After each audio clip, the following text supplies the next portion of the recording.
Forest City, atau kota hutan yang berada di Malaysia, disebut-sebut sebagai kota hantu. Bagaimana dengan Indonesia yang kini juga membangun Forest City di IKN?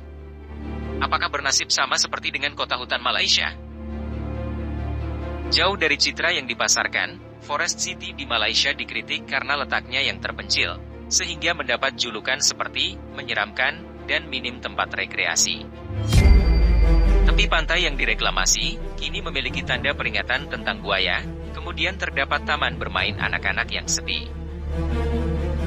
Dulu disebut-sebut sebagai kota metropolitan, yang ramah lingkungan, tapi kini telah berubah menjadi kota hantu. Kawasan ini sekarang memiliki nuansa yang menakutkan, sehingga tak banyak orang yang mau datang kembali.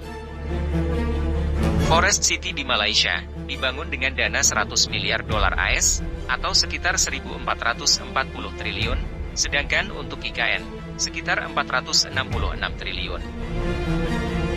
Melihat Forest City yang berada di Malaysia, bagaimana dengan Forest City di IKN nantinya? Apakah bernasib sama?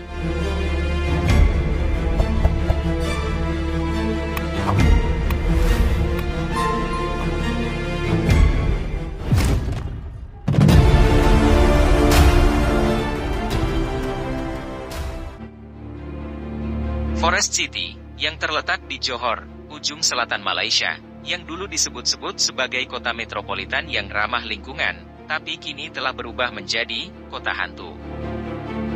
Kawasan ini sekarang memiliki nuansa yang menakutkan sehingga tak banyak orang yang mau datang kembali.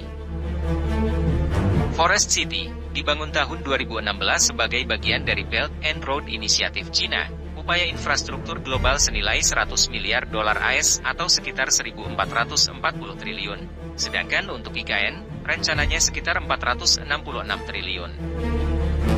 Kota ini adalah proyek unggulan oleh Country Garden, pengembang properti terbesar di Cina. Terlepas dari optimisme Country Garden mengenai penyelesaian proyek tersebut, kenyataannya bertolak belakang dengan narasi pemasarannya yang ambisius. Awalnya, kawasan ini dikembangkan untuk menampung hampir 1 juta orang. Namun kemajuan Forest City berjalan lambat, dengan hanya 15% yang dilaporkan selesai 8 tahun, sementara perkiraan menunjukkan tingkat hunian hanya 1%. Jauh dari citra yang dipasarkan sebelumnya.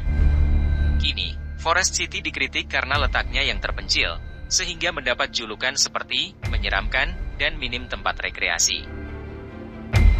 Forest City, terletak di tepi pantai yang direklamasi, kini juga memiliki tanda peringatan tentang buaya. Kemudian, juga terdapat taman bermain anak-anak yang sepi. Pusat perbelanjaan yang dulunya berkembang pesat, kini tinggal bayang-bayang kejayaannya, menampung toko-toko yang tutup dan lokasi konstruksi yang kosong. Seolah menyoroti paradoks di dalam impian yang sepi. Menjadi sebuah pengingat tegas tentang janji-janji yang tidak terpenuhi, dan juga impian yang tidak terwujud yang menyelimuti Forest City, yang kini berada dalam aura pengabaian. Bagaimana dengan IKN Nusantara nantinya? Apakah bernasib sama?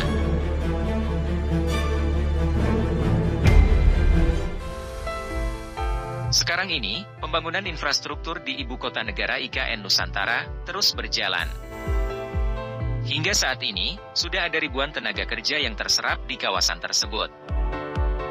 Kawasan IKN Nusantara, secara keseluruhan memiliki total luas darat dan perairan di IKN seluas 324,332 hektar.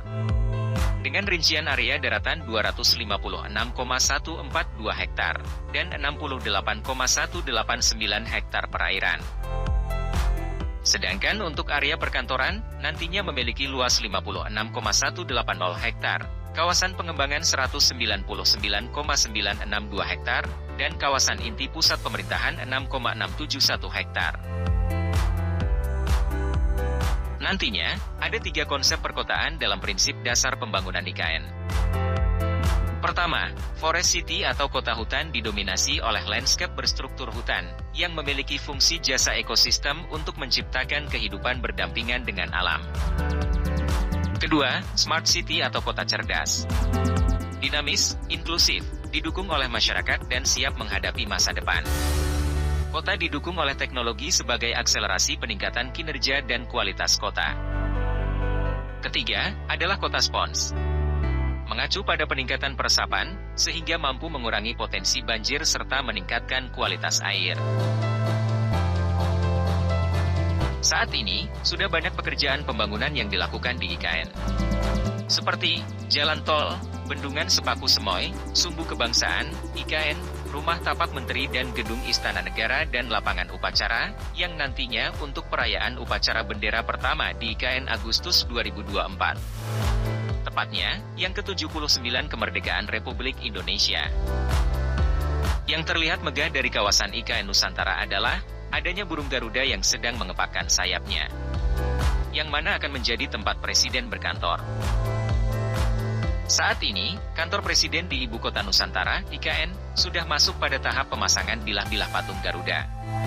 Target pemasangan bilah Garuda IKN Nusantara, jumlah total adalah 4.650 bilah, yang rencananya dapat diselesaikan pada bulan Maret 2024.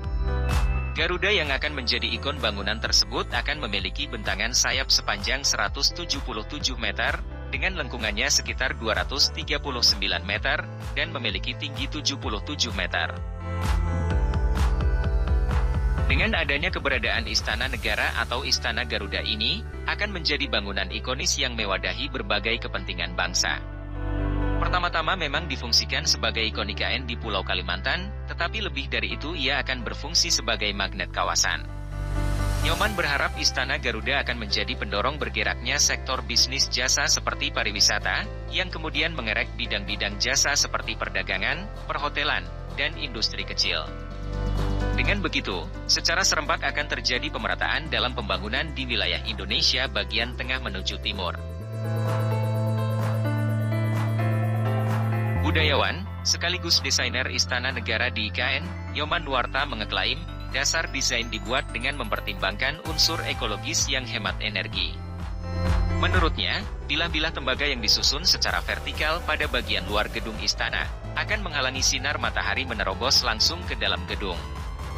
Konsep desain ini dirancang untuk menghemat penggunaan energi listrik, terutama air kondisioner. AC bisa dimatikan, karena ruangan akan tetap terasa sejuk.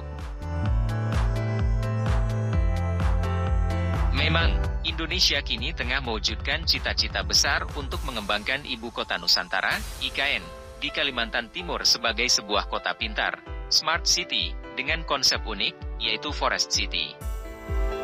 Proyek ini menjadi tonggak sejarah bagi negara ini, menggabungkan kemajuan teknologi dengan keberlanjutan lingkungan. Walau sebagian ada yang menolak, tapi ada juga yang mendukung akan pembangunan IKN. Memang, dana yang digelontorkan pemerintah tidak sedikit. Seperti yang diketahui, bahwa pembangunan IKN diperkirakan akan memakan biaya hingga 466 triliun rupiah. IKN di Kalimantan Timur, nantinya menawarkan inovasi yang memadukan kehidupan perkotaan dengan alam. Salah satu poin penting adalah pemanfaatan teknologi canggih untuk meningkatkan kualitas hidup warganya. Beberapa fitur utama yang direncanakan termasuk infrastruktur pintar, sistem transportasi terintegrasi, dan layanan publik yang efisien. Guna mewujudkan Sustainability Forest City, hanya 25% dari area IKN yang akan dibangun, sedangkan 75% sisanya akan menjadi area hijau, dan 65% dari area tersebut tetap sebagai hutan tropis. Penggunaan teknologi pencahayaan pintar atau smart lighting di IKN nantinya dapat merevolusi cara kita menerangi kota, menjadikannya lebih hemat energi. Teknologi smart lighting hanyalah salah satu dari banyak pendekatan inovatif yang sedang dieksplorasi di IKN untuk menciptakan kota yang berkelanjutan, cerdas, dan layak huni. Dengan mengurangi konsumsi energi dan emisi karbon melalui pencahayaan pintar, Nusantara juga akan berkontribusi pada upaya Indonesia untuk memitigasi dampak perubahan iklim. Teknologi pencahayaan pintar juga akan menciptakan lingkungan yang lebih aman dan terjamin bagi penghuni dan pengunjung. Sistem kelistrikan di IKN Nusantara akan berbasis pada energi baru terbarukan sehingga kita tidak hanya mampu menghasilkan listrik yang andal, tetapi juga yang bersih dan tidak mencemari lingkungan. Sistem kelistrikan di IKN ini akan menjadi sistem kelistrikan yang paling mutakhir dan akan dibanggakan oleh bangsa ini. Untuk tahap awal, PLN tengah membangun pembangkit listrik tenaga surya, PLTS, berkapasitas 50 MW.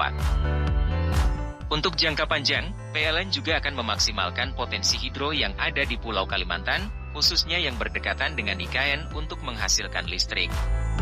Pada tahun 2030, diperkirakan kebutuhan listrik menjadi sekitar 1000 MW. Kemudian, untuk menjaga keindahan, gardu induk, dan seluruh jaringan listrik, mulai dari jaringan transmisi hingga distribusi juga akan tersembunyi di bawah tanah.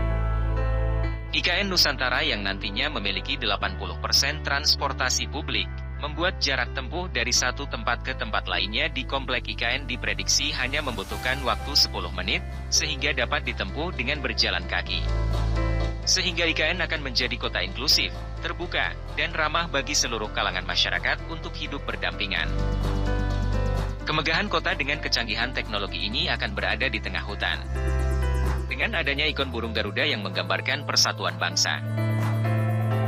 Dengan kehadiran IKN, akan menggerakkan Kalimantan Timur yang luasnya 1,5 kali lebih besar dari Pulau Jawa. Selain mendatangkan pasar, kehadiran IKN diharapkan juga akan membawa investor dari luar masuk.